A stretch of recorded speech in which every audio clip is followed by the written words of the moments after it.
Do, do, do, do, do, do. All right, let's go. Eager Raven, Heir of the First Unicorn, Issue 4 is now on Kickstarter. Eager Raven, a half-unicorn, half-human princess, finds herself the unwitting pawn of a headstrong noblewoman trying to avoid an arranged marriage.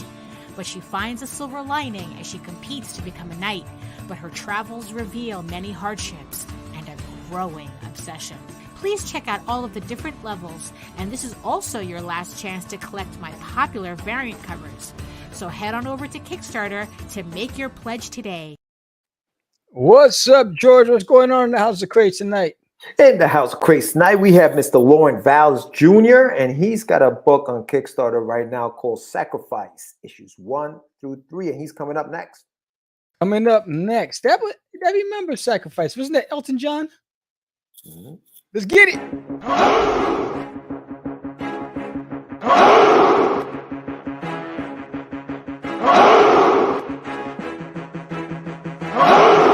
We are the only show for independents all around, giving you a platform to spread your word all over town. Catch the Craze is the place to promote to your fans with the Dreamer, Medina, and Sam the Crazy Man. Subscribe to our show and never miss an episode. It's time to get your mans, listen to us on the go. Updated every week, we never miss a day. Join the squad, come on in. It's time to catch the Craze. If you are an independent, catch the Craze. Making moves on your own, catch the Craze. On your grind in the streets, catch the Craze. Join the movement, catch the Craze.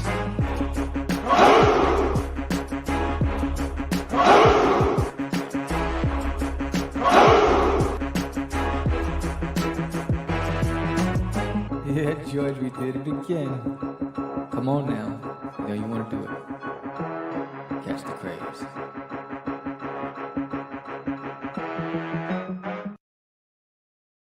Welcome to Catch the Craze Podcast. I'm your host with the most, Sam the Crazy Man Vera, and I am with George the Dreamer Medina. What's happening, everyone? Welcome to another exciting episode of Catch the Craze. We are live. It is Tuesday, April 5th, and we have a Kickstarter guest on the show tonight once again.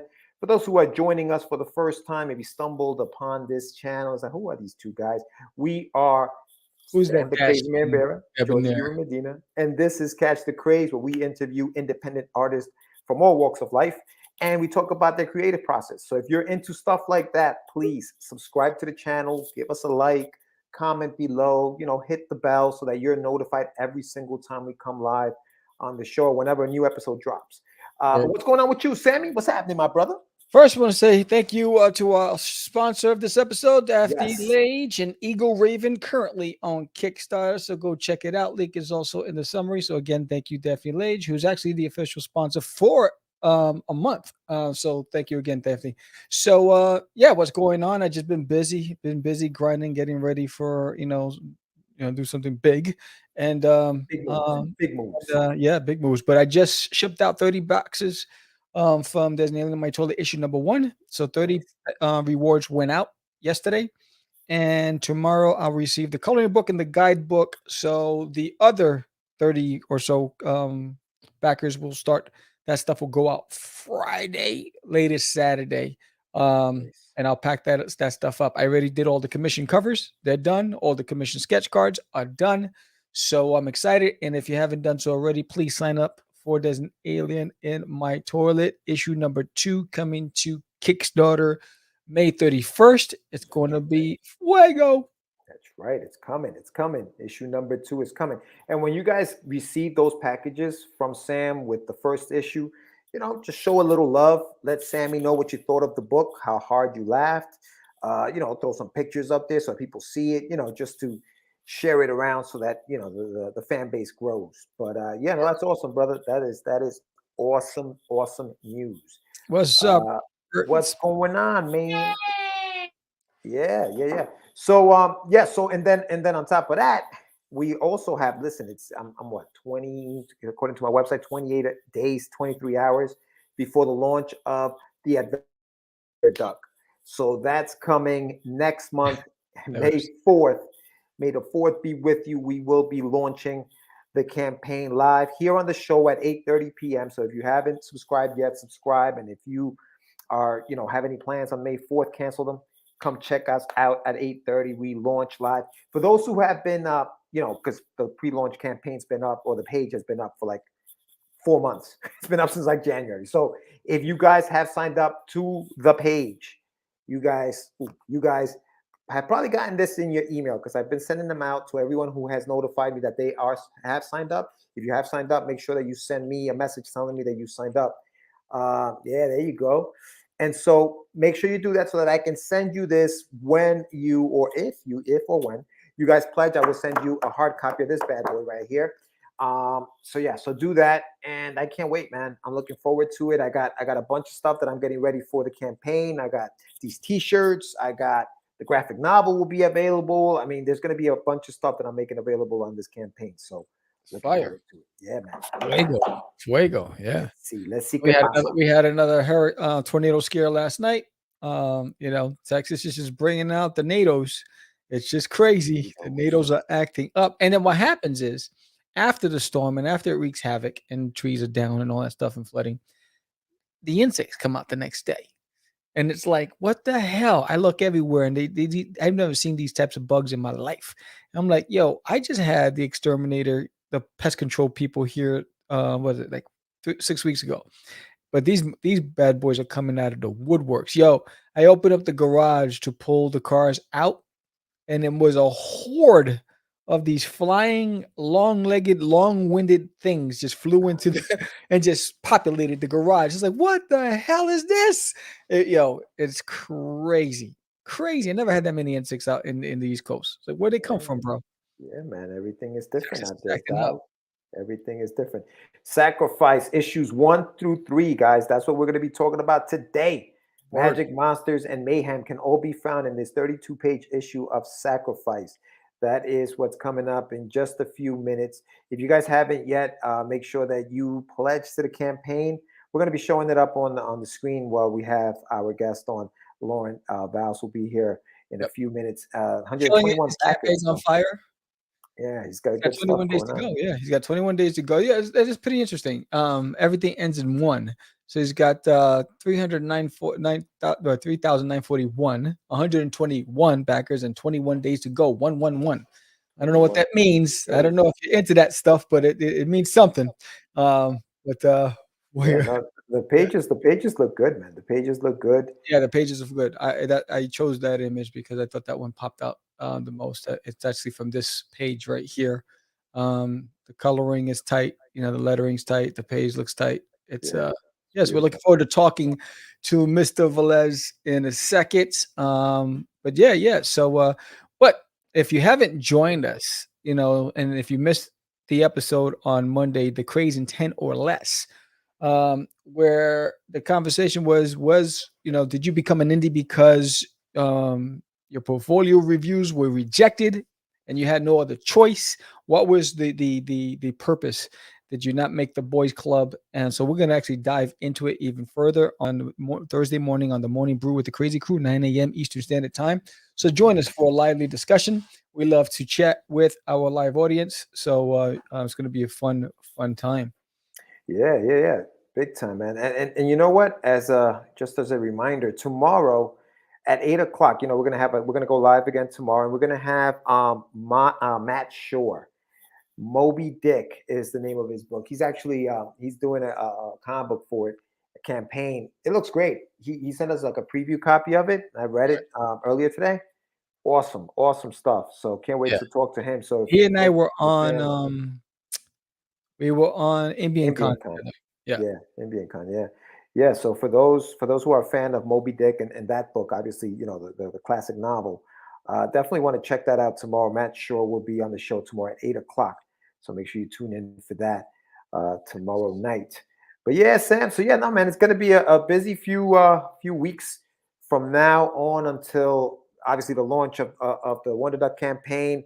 And then after that ends, you're going to have some news in between all of that. And then I'll start talking more about it in May. Right now, I'm just grinding right now behind the scenes. I'm, one of the biggest moves of my life, but we'll see. Yeah. And then the launch of There's an Alien in My Toilet. So the next couple of months are going to be pretty big. And guys, hopefully, if you can share out the word that Catch the Craze is out there, so we can increase the the subscribers on the channel. We're on the road to 1,000. So we can't wait to do that, and we need your help to do it. So if you guys, want to share this bad boy out, by all means, Yes. do so. But yeah, Let us know dog. what your favorite. Where do you listen to us? Do you watch us on YouTube or Twitch or Facebook, or do you listen to us on Spotify or Pandora or Apple Play podcasts? Let us know, where do you listen to us from. Yeah. I do know that I think it's who was it? Damn, photographer Solis. He listens to it. Omar Solis. Omar. He listens to it audibly. He doesn't watch the actual YouTube channel. He listens to us. I forgot what. I think it's on Spotify. That was his player of choice. So let us know what you listen to us. Give us a rating. Give us a thumbs up if you like this episode so far. But yeah, it's going to be a lively discussion tonight. Again, if you're trying to promote your campaign as well, and you want to get the word out, do what Daphne Lage has done. She's been a consistent sponsor of our show whenever she launches her campaigns. And she's also on fire. Her campaign, she's killing it. She kills it every single time. She's at 129 backers with 7 days to go. She's got 4,606 in on a goal of 1,500. So Eagle Raven, check it out. But yes, so we have Earth's Best Entertainment says they saw us on Facebook but caught us here on YouTube.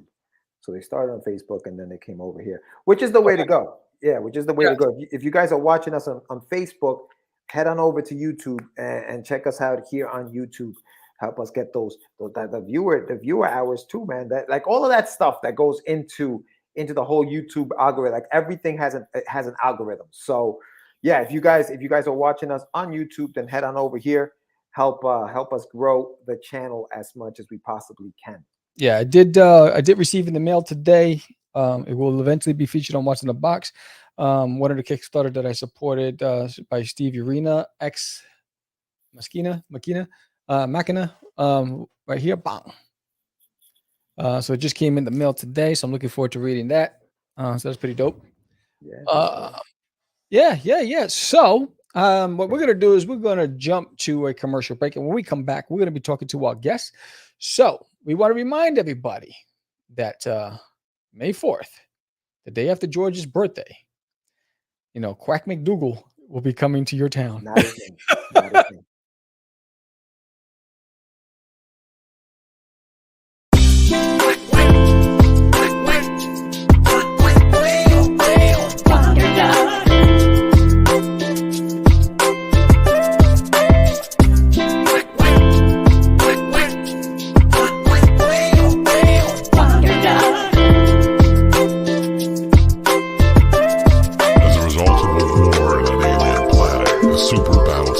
Discharged into space, changing the life of one hapless duck and transforming him into a hero called Wonderduck.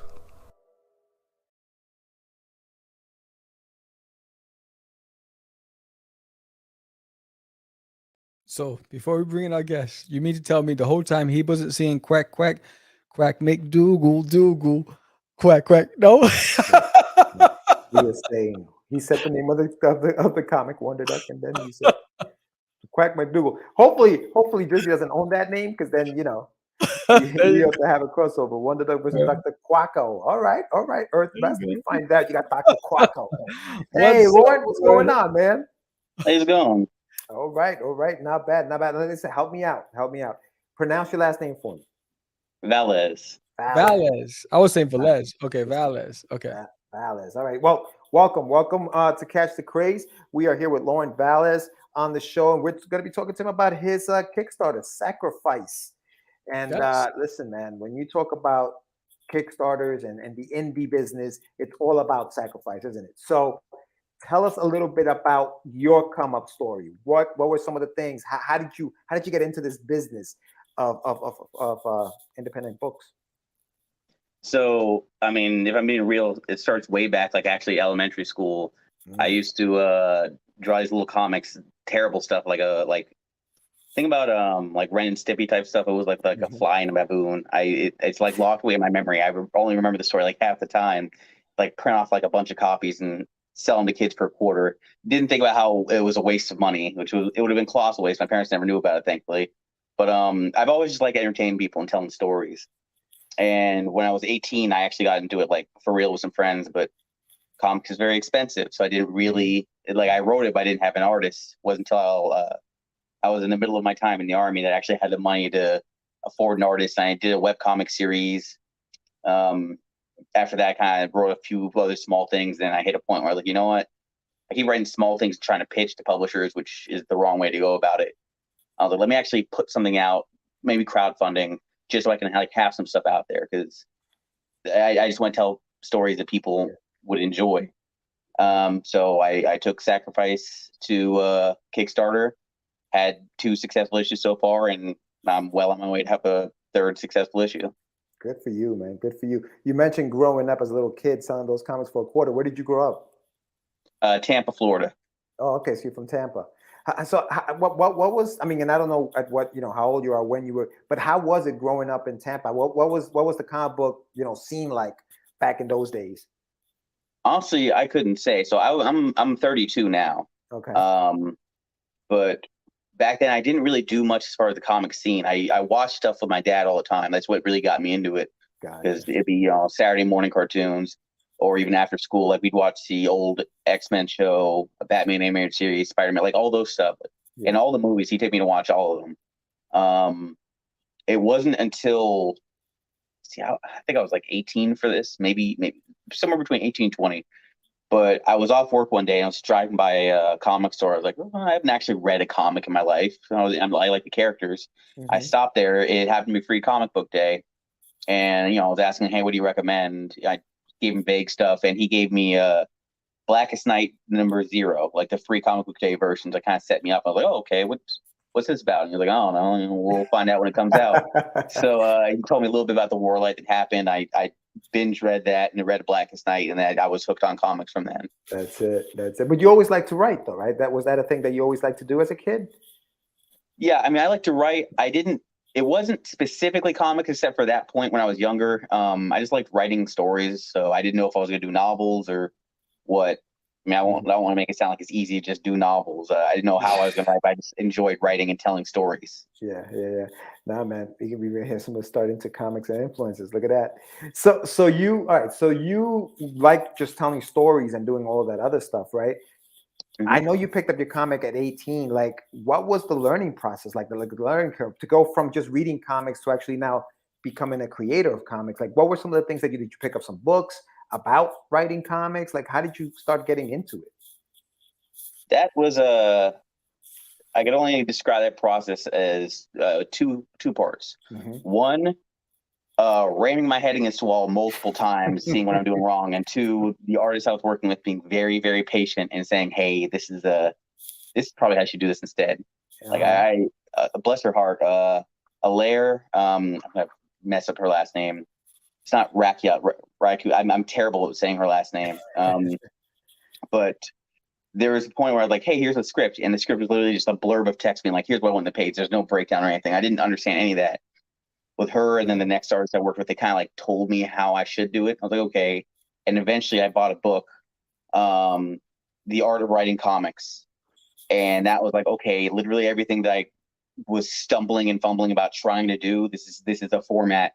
This is how things work. And it like really eased my process. Yeah. So to anyone, I read that book like twice so far, just trying to make sure I'm like doing everything right. It's like a Bible for writing comics, in my opinion. Yeah, it's funny because just like anything, man, sometimes you have to learn the rules before you can actually break them.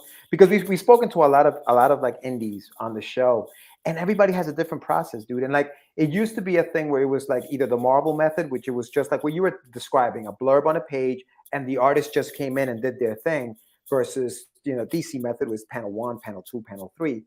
But we've spoken to people who have mixed the two together and say, sometimes I do this, sometimes I do that, sometimes I do this, sometimes I do that. Do you find that you need a process? Like, do you need to stick with one way, or have you, now that you've been doing a little more, you feel comfortable to kind of go and use your own method? I'm mostly on the DC method. I'll break down like panels, but the whole process is like very fluid. To my artist, my colorist, my letterer, everyone, I say the same thing, is I know what I want on a page. I'm putting it down here. but ultimately I trust your knowledge of your craft better than when I know what I want. So if there's something I see on a page, you're like, hey, I see this, I think this would be better, and you pitch it to me, and I feel like it's better for like how the story's going to go, then I'll change it, which has happened plenty of times. So while it does have that structure, there's a lot of times that what I put down, like it's not what ends up coming out based off of conversations afterwards, initially in the script. So I find that it's a lot more loose than like what other people might do, but it ultimately comes out with a better product, which at the end of the day, that's what matters the most. Yeah. So how do you structure your time? So what's the average day look like from your personal life to wanting to create independent comics? How do you manage your time? Okay, so I wake up around like 5:30, work at 7, get off work at 3:30. I do construction work. I'm an electrician. From there, like I usually do homework because I'm also in school for it. It's like it's an on-job training thing. When I'm not done with it, when I'm not busy with that, or my kid and my fiance is watching him, then I'll usually set aside a chunk of time, and I give myself like a good bit of time out. Like I'll just write for as long as I can really like manage, maybe an hour or two. I don't like doing anything insane. Like when I was younger, I used to write for like a whole Saturday. And I mean, I could still do that, but I'd like to just do it in chunks. So I stay fairly fresh. I'm never really behind because I write ahead. Like issue 3 is coming out. The issue 4 campaign wouldn't be till like around October. And I'm on my first draft of that, but like I'm not in a rush to get it done. So I feel like with me taking my time, like, okay, I'm writing a draft. Let me step away from this for a bit, come back with fresh eyes, work it over it. And I just kind of piece that over and over until I'm ready to send it to my editor. Right. So now for aspiring creators out there, people who are intimidated by crowdfunding, you're very successful on crowdfunding. What did you learn from your first campaign to this one that you still apply today? And what were some of the things that you said, I'm not doing that again? As far as things that like I'm gonna continue doing is like just reaching out as far as the community goes. I didn't really have many followers initially, which that's the big thing, like getting people to actually get eyes on it. And so, I heard about lead cross promoting. I felt really nervous about like, okay, well, I mean, this guy has like 150 backers. I have like 17 because like my campaign just launched. Is it right for me to contact him about cross promoting, even though I've seen that? And people have been very nice. And then even now, I'll get stuff in the reverse situation where like I'm not some huge name.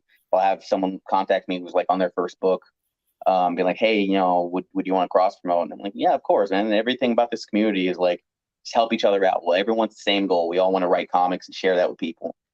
So whatever I can do to facilitate, if a little bit of knowledge I have, if someone wants some part of it, give it away for free, help other people out. The only thing I could say I would never do again involved how I did my first campaign, in which I was like, okay, what's something that I always like stuff that lets you feel more involved. So like, hey, you back this issue with this tier, you'll get yourself or a demon you decide to design inserted in this issue. And the problem with that was I had to hold off my artists on completing it. And then between like him having like conflicting schedules when I got the information after the campaign was over, and the printing issues, like I think my first issue launched like a month and a half after I wanted it to. I was like, I'll never do this again. Right. Now which I do have in this one, is like, hey, this is the issue 3 campaign.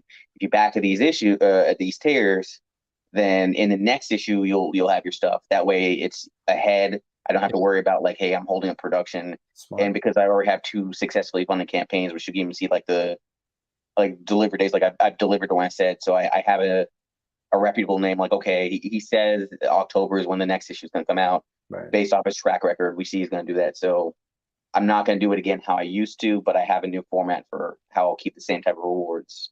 That's smart, man. That's a great way to do it. I actually was going to ask you about that, about your artist, and I know how you section your time. What's their turnaround with artwork? Because the artwork is sick, bro. Like the artwork there's so much detail. It's not just, he's not just kind of hacking it. There's a lot of detail. How long? What's the turnaround time? And is the artist also is it the penciler, inker, and colorist all in one, or are you separating that?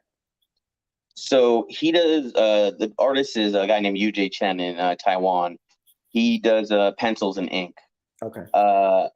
Typically, it depends on how much is in the page, because some of the pages that require more detail might be a couple days.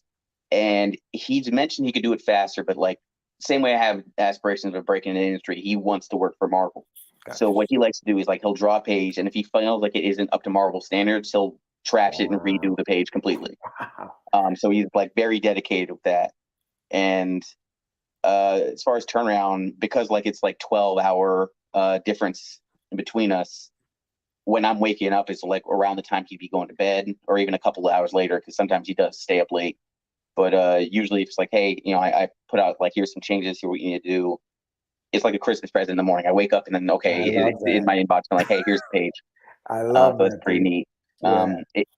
Some things are slowed down because I send a lot of reference images to him, be like, hey, here's what I'm thinking of, because there's a language barrier with him being in Taiwan. Yeah. And I didn't find this out until an interview we did together, where there was a specific demon. I was like, okay, I want this kind of vibe from it. Like, and you see it in the first issue. And he mentioned, he's like, yeah, so I saw it right before I went to bed, and I like immediately deleted it because I couldn't handle looking. Like, I'm not gonna say it's like something insane, but like, I'm like, okay, I can see where that would be like nightmare fuel. So now we have strict schedules where only when it's like night for me or morning for him can I send him like specific types of demon design. So that's pretty fun. Freaking funny. Oh, that's awesome. So give us the rundown on your series. What is Sacrifice about? All right. So Sacrifice is the story of a man who was had his soul bonded to Lucifer when he was an infant. Anytime he dies, Lucifer will be summoned and bring an end to the age of man. Well, with him as an adult right now, he actually has connection to Lucifer in a way that he has superhuman abilities. So while he's inevitably gonna die and like bring about the end of the world, what he's doing actively is gathering allies who can help prevent that, or who can help stop Lucifer if he arrives. And it's a lot in the vein of series like Evil Dead, like Hellboy, where it's like, yeah, there's some horrific things going on there, but I don't skimp like as far as comedy goes, and I try and make it feel natural to the characters. Those are my favorite type of things. Like Evil Dead is probably the big one, minus a lot of the sexual tones, because I don't really write with that, but I definitely have like fun with the characters in these horrible situations. Right. Evil Dead is one of those movies when I was younger that traumatized me. Especially the under the stair, the ones in the basement. I'm like, what the hell's going on in this damn thing? All right, so I'm gonna pull up your campaign. Yeah, let's share this bad boy. Boom. So how long is your trailer? Your promo? Less than 2 minutes. I actually don't remember off the top. All right, I'm gonna play it. Hold on. Make sure my audio's on. Yeah, you're doing great here, Lauren. You have a little over $3,900, 121 backers, 21 days, man. So this looks great, dude. Yeah, it's blown past my expectations. I'm excited to be back on Kickstarter for the third installment of my series, Sacrifice. Sacrifice is a horror comedy series with a heavy emphasis on action. It follows a man named Damien Blackwell. When he was an infant, Damien had his soul tied to Lucifer. The purpose for this was to sacrifice him and bring Lucifer to our world, which would bring an end to the age of man. Now, as an adult, Damien is gathering allies to help stop Lucifer's resurrection, while also fighting demons to help pay the bills. In the last issue, our characters split into two groups. Issue 2 focusing on Damien and Axel, who went to find out what exactly was going on with the Dark Order. Now in issue 3, we follow Elizabeth and May. We're going to find out why the Skeleton chose May and what's so special about it. There's no risk in backing this campaign, as the art is completed and all that's left to do is the lettering. Thank you very much for your time, and I hope I have your support.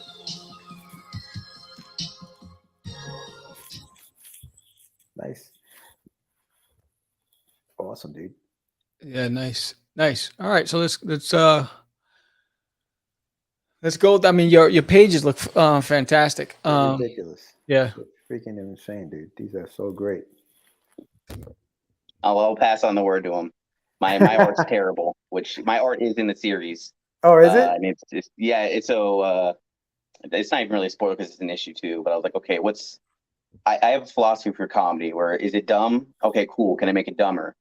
And I was like, all right, I wanna reveal like who the series villains are, but how can I do this? Okay, the main character will do it, and then there's something he does. There's something he draws to show like who the main characters, both good guys and bad guys, are. And it's just like this terrible childish drawing that I drew. And I sent it to my artist, like, can we put? I want this. He's like, okay, I'll just copy paste it. We'll throw it on the page. It's like it's a really dumb thing, but I like it. And I was like, anytime I get an excuse to draw something dumb in this, I'm gonna do it. You pull a Stanley, have a cameo in all your stuff. I don't know if I'm gonna do that part. Do you have anything in this book of yours, like in any of these pages? No, No. my only thing I've drawn so far is in issue 3. There's a scene, or in issue 2, there is a scene in this one where that was going to be the case, but because of the reactions in the second issue, they're like, no, we're not letting it happen. Let me just explain it. Nice. That's awesome. Nice. So walk us through the campaign. What are we looking at? As far as what you mean, what's in the pages right now? The campaign, the tiers, the whole bit. Okay, I mean the tiers. I do the standard system of like, hey, you're doing your entry level stuff just to read the book, and then as you go further in, getting more and more. Like I had a few variants from like the last issue, because I have two variants in the last issue and 2 in this one. So different things like, hey, do you only want one of the variants? Here's a choose your own one. I try to split it up so people have like the most options to get like specifically what they want. And the higher tier ones, like I mentioned, I did where one of them is like, all right, you get to draw yourself or one of your loved ones, with their permission, Right. as like an angel that will appear in the next issue. Right. Another one was like, hey, you can get yourself, or you can draw a demon of your own design. But of course, it's like, I'm not gonna draw have the Stay Puft Marshmallow Man from Ghostbusters. Yeah. And you're like, there's limits. But like, I'll work with you if we can fit it in. Which the way I have my series set up is like pretty much anything you can think of for the most part Right. should be able to fit. Like I like a very wide variety, which looking through the pages, you won't really see too many demons ever that have the same design twice. And that's something I stress with my artists because it's easy to just make something and like, hey, here's your template. These are your demons look like. Right. I feel like for like readers, it's far more enjoyable when every time you see demons, like they're completely different from what they used to be. Nice. So it helps with that type of reward. Nice. So what's the Taiwan exclusive tier? So the reason for that is the artist lives in Taiwan, and shipping overseas is horrendous. So I'm like, I just can't. And he had a lot of friends and family. Like, I have a lot of people who I know who want to back it, but just the price isn't there. So I was like, all right, well, I could just send you the files. You can get it printed off there for cheap and just ship it out yourself. So for that's mostly for people who are like there, wanting to support him. Which he had a good bit of people who wanted that. So I was like, all right, it's a lot easier to do that than pay like $25 to $30 per person for Right. shipping like a single issue. Like that's insane. Yeah. Yeah, that's crazy. Yeah, dude. Looking at these pages here, Lauren. I mean, he has aspirations to work for Marvel, and some of the stuff is definitely like that professional quality that you're looking at here. This is great stuff. That's why I had asked you what his turnaround time was, because it just looks like he put so much, you know what I mean, so much detail into this. Now, when your colorist gets it, how long does that process take for the colorist? He's pretty quick if I need him to be. There's times where it's like, okay, we have other things we're working on. Here's the pages. We're not in a rush. You can take your time with it. And then, he works on multiple projects at once. And there's times like, okay, I need a quick turnaround on these, and he can get a batch of pages done in a few days. Yeah, no, this looks great, dude. Yeah. Pretty good. I mean, the more you go into it, the more beautiful the pages get. Like, this is sick right here, dude. Good Yeah, stuff. that's a great shot. I love that. And the color palettes, like, you know what I mean, the greens, like everything's very subtle. It's nothing jarring, you know what I mean, when it comes to that kind of stuff. And you don't lose any of the artwork, which a colorist can just kill your book that way. As well as, and a letterer too. Your letterer is also very, very good. Yeah, I got lucky with him where I was I think the current letterer I was going to use initially was like got really busy with something. It's like, okay, well, I can't really afford to like push it off too much. And I found him just through another book I actually backed. And I was like, okay, I really value a good letterer. Because one thing I've heard and I've not really read too many books with this problem, but it's one thing I've heard constantly, like, the greatest story on earth, greatest art on earth, but if your lettering is bad, then like it's going to ruin the whole book.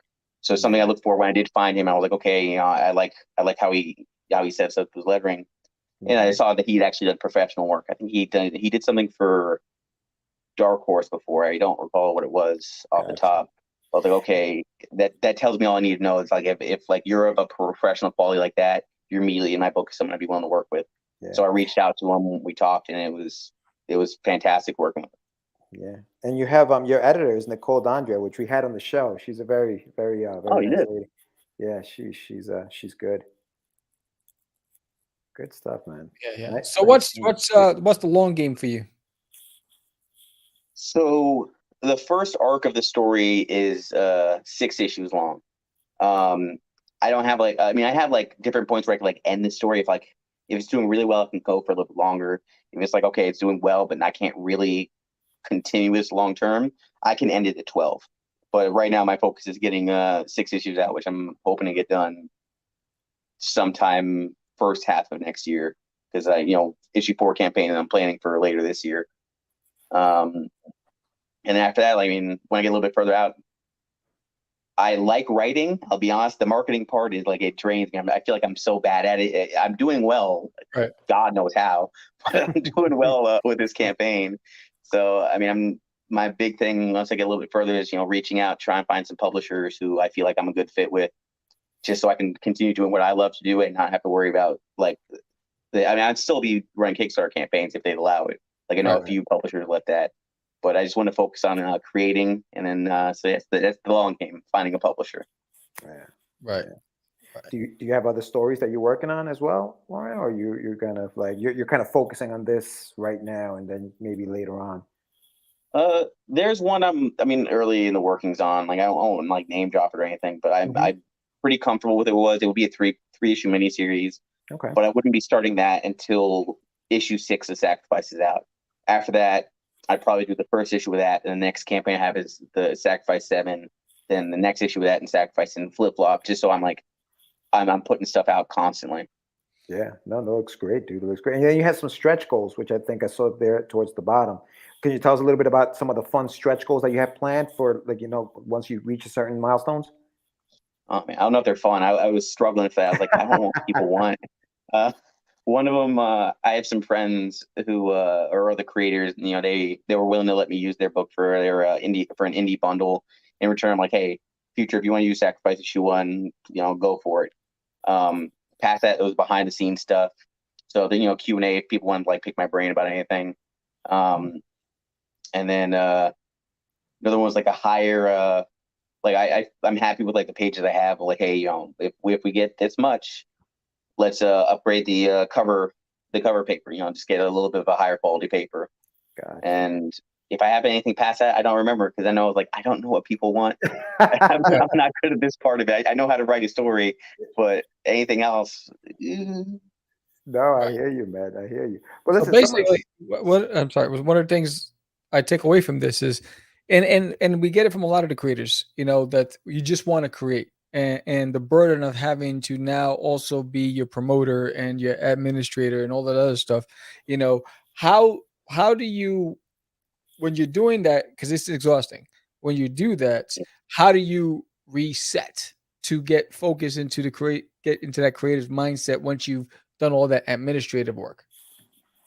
That's actually something I've been recently figuring out, because I'm like, man, it does drain you. I was doing it for the first campaign, the second one, and halfway through the second one, I was like, nah, I don't see any type of burnout. I love making comics.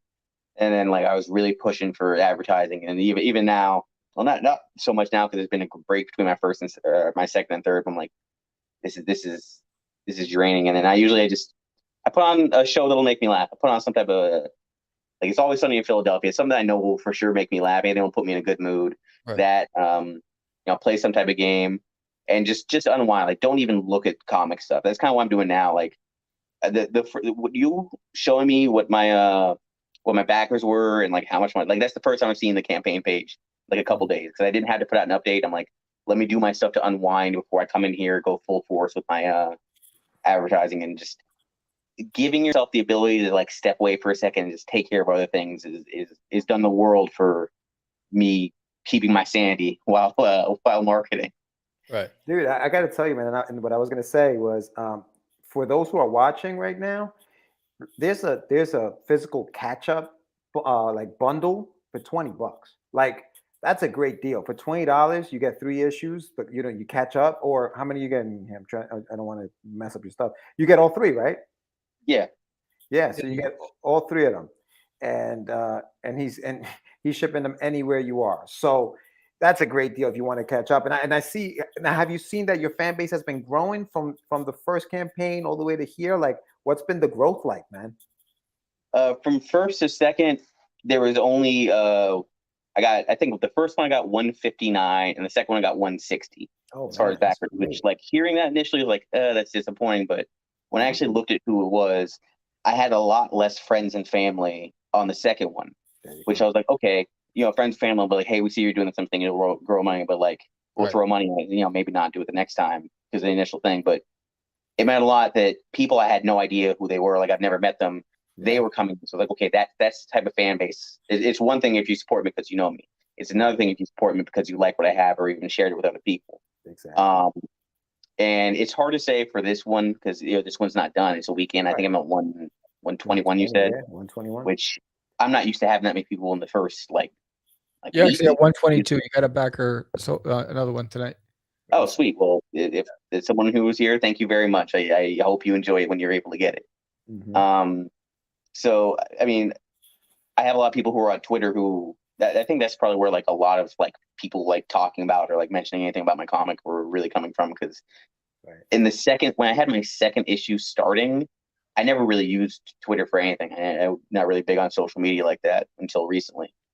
And I had like maybe 30 followers or something like that. Fast forward to now, I'm in the 300s, I believe. I don't look at that either. There's a lot of stuff I don't look at. I just write. But yeah, I'd say I have a fan base that's been growing fairly steadily since I'm writing, and I'm just thankful. I write something, I spew the stuff. I'm like, this would be funny, this would be cool, and enough people like it to support it. So I'm happy for that. 123 now. 123. Oh, sweet. Look at you. Look at you. You're just going off right now. That's awesome, brother. Well, listen, guys, if for anything else, get that bundle, that catch-up bundle, just to see those drawings of yours on issue 2. You know what I mean? Like just to check that out, what you put in there for issue 2. Yeah. You're $7 away from $4,000.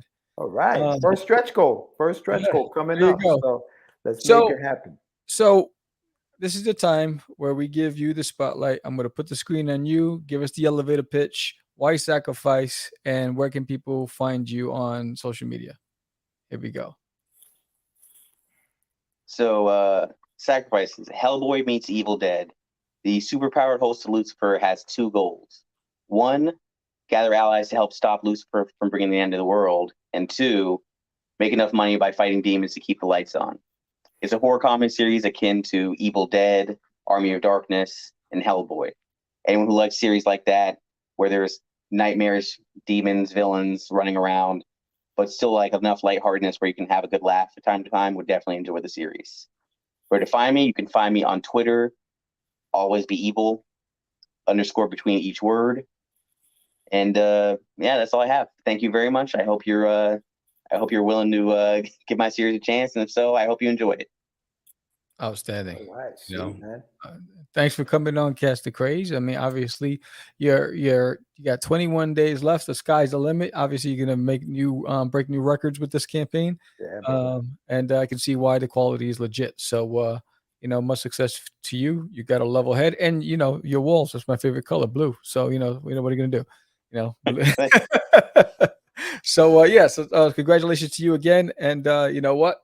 Your next campaign, hit us up. And get you on here. That's right. Sweet. Thank you very much. You got it, All buddy. right, well, have a good night, buddy. You as well. Take care. Take care. All right. So I was learning. I mean, the Awesome, the campaign's on fire. He's killing it. He's got the right attitude. It's no wonder why he's successful with the campaign. He put a legit strong team together. And there it is. And he's taken some of the lessons that he's learned from one campaign to the next. So that's what I was just gonna can't say. go wrong Man. with that. It's about not making the same mistakes over and over again, right? He's like, yo, this was going to take me too long to get that drawn into the book. It's going to slow down the process. I'm going to have to change that and do something else. And he did. And the fact that he's building a fan base, and it's funny because he says, the first campaign, we talked about that. Yeah. The more names you don't recognize, the more successful personally your campaign or your book is doing, right? Because it's cool. And listen, everybody, if people who know you support you, that's amazing. But it's the people that don't know you that are throwing money into your campaign that you're like, oh wow, okay, maybe I'm doing something right. Maybe this is gonna work. You know what I mean? So that's awesome. Yeah, yes, it's pretty dope. It was funny. I was watching the screen change right in front of me. But yeah. So that's another great episode. Another indie creator. Tomorrow night we will have Matt. Is it Matt? Sure. Yes, Matt. Sure. Moby Yep. Dick. He's got zombies. He's got whales. He's got a whole lot of stuff in it. That one's gonna be fun. So we're looking forward to that. He's been promoting the hell out of his appearance on the show, so that's pretty dope. Yeah. It's a really good week. Do you have any conventions coming up this year? Conventions that I'm doing? No, actually on May 7th, so Comic Book Day, I'll be at the at my local comic book shop, the Spider's Web, with J.M. DeSantis and Darkfire Press. Nice. We're going to be there on May 7th, and there's talk about some campaigns, some conventions, possibly Terrificon in Connecticut at the end of the summer. So it's too early to tell, but yeah, I'm not sure, man. I'm not sure yet. You got something going on? What's going on in Dallas? I mean, in Texas. I know you signed up for that Fan Expo joint, right? I'm still waiting. I'm still waiting for that stuff. And I'm still waiting for a bunch. I think I applied for one in Florida, one in Texas, two in Texas. Yeah. Two in Texas, one in Florida. I was going to do one in I forgot where it was. But it was Omaha. I don't know where it was. But I decided to hold off because of this big event that I'm getting ready for in May. Yeah. So I was like, let me just hold on a minute, and of course New York Comic Con hit me up about Artist Alley, and I'm like, I'm not heading to New York anytime soon. So but yeah, no. So right now, the one that's locked in is the big thing I'm doing at the end of May. That's the big one, and that's what I'm getting ready for. It's gonna this month is very busy for me right now with creating and putting together everything. So, but yeah, I'm excited.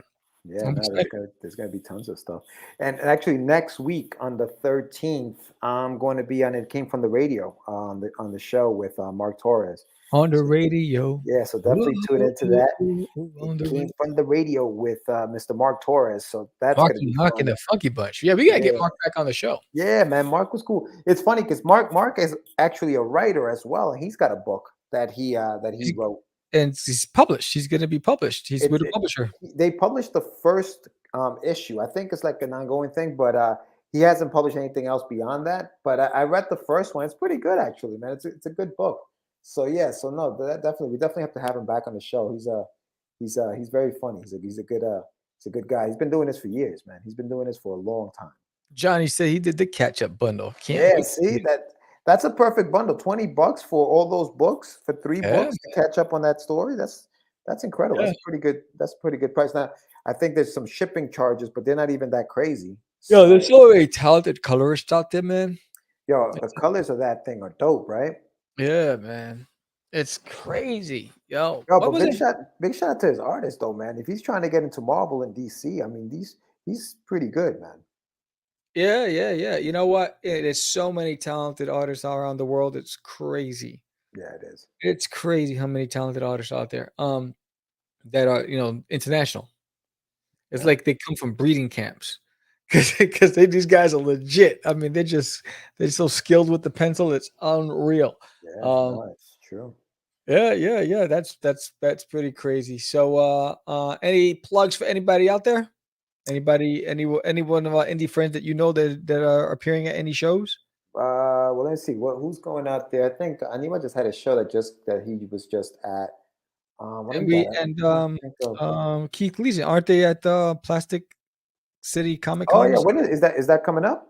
I saw them posted today. Oh Pictures shoot! from All right. cons. So yeah, I think they're Oh, Johnny C and Keith Leeson at Plastic City Comic Con. nice, Um, nice. yeah. Yeah, last weekend I think they had a show too. I think they were like at one of the conventions in I think it was in Rhode Island or something last something expo. Yeah, those guys are like everywhere. I was like, Nah, yo, that's I'm a awesome. broke. I love to do that. I'm a brokepreneur, though. I gotta be very. I gotta do a lot of things localized. If I could look, I think the furthest I want to drive is 5 hours. Yeah. That's the furthest. Anything beyond that, like, oh hell no, to the no, no, no, hell to the no. Nah, So I think maybe next year you'll be able to, if you can plan out some stuff, next year's beast it'll mode. be Next easier. year is definitely 2023. I'm at San Diego Comic Con. Hell or high water. I gotta go back to San Diego Comic Con. So next year, I definitely want to do next year 100% MegaCon, Comic Con, and Dragon Con. Those are the three on my list for Dragon 2023. Con is expensive too, dude. Like that one is. NC. So what's your beef with New York? What's my beef? New Yeah, York be acting up, and then New York Comic Con. yeah, because then I gotta find a place to stay and all this other crap. I'm like, oh hell You got to no, and find a it's place to stay. You know somebody in San Diego? You know somebody in Atlanta? no, but New York is different. Is more. It's. I don't know. I don't know. I don't know. Yo, you got beef. You got to come home, bro. You got to come home. You can't be out here like, oh, New York. You got to come home, bro. Like that's crazy to me. That's crazy talk. Are you crazy? I don't know about New York. You're gonna do okay. And listen, not what were the ones that you mentioned? San Diego, I understand. San Yeah, Diego is Dragon. one of the I've always toughest. wanted to do Dragon. I did New York 3 Dragon times. Con, I get it. Dragon Con, and I've never been in. That's awesome. What else? What was the other one? I've done New York 3. Yeah, MegaCon. I've never been to MegaCon. Mega. Okay, listen. No. They Hey, bring in 80,000 people. I'm not knocking. I'm not knocking Florida. I'm not knocking Orlando. Maldita. I'm not knocking any of that. But Uh-oh. you're gonna go to Orlando before you go to New York to do a I've been to convention. New York. So all right. So you're doing these conventions. Well, you've been to San Diego. Yeah, but San Diego, number one, first of all, I love the gas lamp district. Number two, I love the after parties. Number three, the hangouts. I just love San Diego. New York is different. New York is very tight, and the crowd is different than they are in San Diego. But San Diego, listen, San Diego is more friendly. San Diego, no, but San Diego was what 20 years ago with people that you knew and you were growing up with. Who do you know right now that will go to San Diego and you'd have the same time that you had back then 20 years ago? Realistically. Everybody would go. Yeah, really. You'd go. No, I'd go, but like back then we had like it was crazy because we were still coming up. Like the Wolf was with us, Louis Torres. Big shout out to him. It's funny because what's his name? JD mentioned him the other day. David Montoya was out there with us. Like we had a little crew. You know what I'm saying? Like so it was Brian Kong. We had everybody. And this is not for nothing, but the New York Comic Con, the after parties on that show were also fun. Like they were also great. Yeah. You know what I mean? Well, so when I left, were there still after parties at New York Comic Con? Because you guys continue to do them. Yeah, I mean, not like what we did. What we did. Not what we did. Yeah, not like what we were doing at the pub. There's I mean, there was still crazies in the house. They were still, going on, but like hey, again, like with anything else, like that's what I'm telling you. Like San Diego would be different now. I mean, San Diego's still cool. I love San Diego. Don't get me wrong. If I was to move anywhere outside of New York, San Diego is on the top of the list. Like between the weather, I mean, other than the prices of things, but so New York is expensive anyway. So, yeah. But San Diego is beautiful, bro. It is beautiful all year round. Like it doesn't matter. So that's a great show. But nah, dude, you got. I mean, listen, I'm not saying. Yeah, New York is expensive too. I'm sure that table or that booth or that whatever on Artist Alley is not going to be $400 or whatever. It's probably gonna be like I didn't even know how much it is. They just hit me up today. It's like, hey, you didn't. I know you didn't make it last year, but here's the early start. Fill out the application before we're overbooked. And I was like, yo, I'm not filling shit out if I have to go through this whole process again, and you could be like that girl that be like, you know what, I changed my mind. I don't want to go on a date with you. I'm like, oh. That's that girl Maria in junior high school, bro. She did that to me. She told my sister, I like your brother. I think he's cute. Does he like me? So I wrote her a love letter. You know, that's what you do in 7th No, grade. you don't. Right? I never wrote love letters. I'm like, I like you a lot. And she was like, oh no, you know what? I don't like him anymore. I was like, You look oh, too thirsty. You had no game. What is wrong with you? yo, I needed some Orangina. Nah, you know, I mean, listen, the maybe New York. I think you have to be ready for New York. I think you have to come with like Money. same thing. Yeah, money. Yeah. I'll lose more money going to that. New York than making money. You lose money going to any convention, bro. Let's be realistic. Are you If I gonna had to be make Dallas, I wouldn't lose anything. I'm not staying at a hotel. I'm Good boy. driving down the block. where? No, I'm talking about. No, when I say that, I'm talking about San Diego, MegaCon, Oh, yeah. Dragon Con. Dragon Con is expensive, I dude. know. Dragon Con is expensive. How much So- is Dragon Con anyway? Dude, some of those tables were freaking out of control for the 3 days. Gorillas at the house. At Ellie's, what's going on? She said, "Won't." But yeah, no. I mean, some of these tables at some of these conventions are just out of. How much Out of was the? control. Yeah, how much was the one in Texas, the expo? Did you ever find out? Like, did you even get that far with them? I know you send them like. I think it was 2 and change. It See, was that's 2, good. That's yeah, good, 275. bro. I think it was like 275, 250. Yeah, why not? Yeah, I mean, think it was 2 and change. There's a all ages kids event. In an hour from here. Yeah. Was $25 for a table. Yeah. Like, how See, many like- tables do you want? I said, just need one. I don't need two. I just need How one. many do you want? See, Anibal was talking to us on our chat, and he was talking about a convention here in Westchester County, in White Plains, New York, Right. and they were asking for $125 for one day. Oh hell no. One day, bro. Like One what?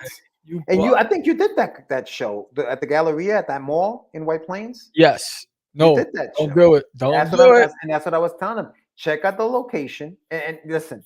This is not to knock the things, but when you're paying $125 for a show, I'll go check it out. Listen, I'll pay to get in the door, no doubt about it. I enjoy myself at conventions, so I'm not telling. This is for vendors. This isn't for people who want to experience the show. If you want to experience a convention and you're in White Plains, go. It's May 7th, Comic Book Day. Make sure you go. It's from 11 to 6 at the Galleria Mall. If you're from New York, if you're from Westchester County, you know the Galleria Mall in White Plains. It's going to be that day. So if you are wanting to go to a convention with the kids, go. Check it out. As a vendor, at $125, I don't know that I would put that money out. That's all. I spoke too soon. It was actually $370 for the artist alley. Still cheap. I mean, not cheap, but still less. Yeah. Than what you would pay, say at a show in New York or even in Cali.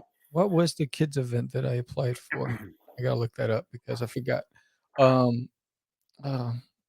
it's and they also have what's the name of the No, but so how did it go at the White Plains? Why are you saying no? Because you actually did it. Oh, because it's a lot of cosplayers, and people are shopping, and you're not getting unless people know who you are, you're gonna have a tough time. Yeah. And that's the thing with the shows, right? Me personally, now I'd like to go to the show and check it out before I actually kind of like just throw some money into it. Sometimes you'll get lucky though, because ZoloCon was one of those conventions where you didn't know what to expect, got there, and it was like, oh, well, okay, well, this was worth it, Yes. All right, what are you searching, Sam? Because we got that silence over here now. Now we've lost you. I mean, this kid is like you have the worst attention span. I can't find it. I'll on tomorrow night. I'll let you know what that is. I can't find it. I'll put it on What? Facebook. What were you looking for? Because I apply for so many events, but this one is it's an all ages. And they require only all ages. There's no adult content, and then they have a whole gallery section that you submit your work to be placed in the Galleria for a month. But yeah, it's a 1 day event. It's on a Saturday, so it looks really. It was only $25 for a table, but I'll send you that information. I was like, oh, that's right up my alley. It's like that's exactly what I'm. And it's local. It's one of those things where it's local. You're not spending money to. drive Those an are the hour. best shows. Yeah, those are the best shows. I think it was like from 10 to 5. Right. And then like boom, leave the house at 8. Yeah. All I need is an hour to set up, bang, and I'm ready to go. That's it. Rock. That's it. But yeah. So I think I think I really want to do. I just couldn't do it this year. Next year, I'm definitely going to do it. I want to do one of the biggest sci-fi conventions, and this is where they have all the UFO lecturers and the conspiracy theories. Yeah, All those people. Jonathan said we lost Sam. He's an official Texan. Speaking of John. But yeah, there's a big sci-fi convention where you have all of the people from Neil deGrasse to all these ufologists or whatever you call them, and they come and they speak at this event. But and then you also have the booths in the expo where So I was like, you know what, Duty would do well at that venue. I've always wanted to do a UFO convention, a sci-fi convention. So that's my goal next year. Yeah. No, man, that's I did want to do the Miami Book Fair. It's always in the fall. I never could do it because I've always worked in retail and I could never get off. It's always in November and it's always the worst time to get off. But the Miami Book Fair is a big event, and that's one of the things I wanted to do. I don't know if maybe I might try to do it this year. We'll see. Yeah, I was just looking at the website for Plastic City. I know we mentioned them a little earlier. Talking about Keith Gleason and Johnny C. That's actually not till July. So that's July 16th. Oh, okay. So they're probably maybe promoting it, but that's not till July. So if anybody's looking to go to Plastic City Con this weekend, it's not this weekend. It's July 16th. That's a Saturday at the Wallace Civic Center in Fitchburg, Massachusetts. That's a Dadder Day. That's Saturday, bro. Saturday. That's a Saturday. Kids 12 and under are free. You get free parking, and the entrance fee is only $10. So this summer, head out to Massachusetts and check out Plastic City Comic Con. That's going to be cool. Massapequa. Wow. Yeah, Keith is going to be on the show. Johnny's going to be on the show this month as well. So stay tuned for that kind of stuff. They're both coming on the show, so that's going to be pretty cool. That is correct. Yeah. So it's pretty cool. So we had a great interview tonight. He's on fire. His Kickstarter's killing it. Again, thank you again, Daphne Lage, for sponsoring this episode. Yes. And don't forget, everybody, the day after George's birthday, he is launching Wonderduck. So sign up. Link is in the chat and it's also in the summary. That's launching May 4th. And if you haven't done that already, please do. And don't forget, May 31st, part 2 for There's an Alien in My Toilet. Find out if Duty really bit off more than he can chew, because it gets real. It gets real. So check that out. Sign up for There's an Alien in My Toilet issue number 2. Backers, half of the backers, your stuff went out yesterday. And the rest will go out on Friday because I'm waiting for the coloring book and the guidebooks to come tomorrow. So so with that said, don't forget to sign up to the channel. Make sure you like this episode. Yeah, you like this episode, give us a thumbs up, subscribe, share, like, leave a comment, hit that bell. And I just want to say thank you to Earth's Best Entertainment Creators Outlets, Johnny and Arelis Delgado. With that said, I'm Sam the Crazy Man Vera. George the Dreamer Medina. And we are out. It's just easy. It's not. Crazy. Acquiesce. No, I was talking about my friend Acquiesce. Say my name, right? This is what you were thinking? Oh, my. He described me. He said, I'm the What? Catch the Craze. You're listening to Catch the Craze. You're listening to Catch the Craze. Catch the Craze. You are listening to Catch the Craze on Catch the Craze. You're listening to Catch the Craze.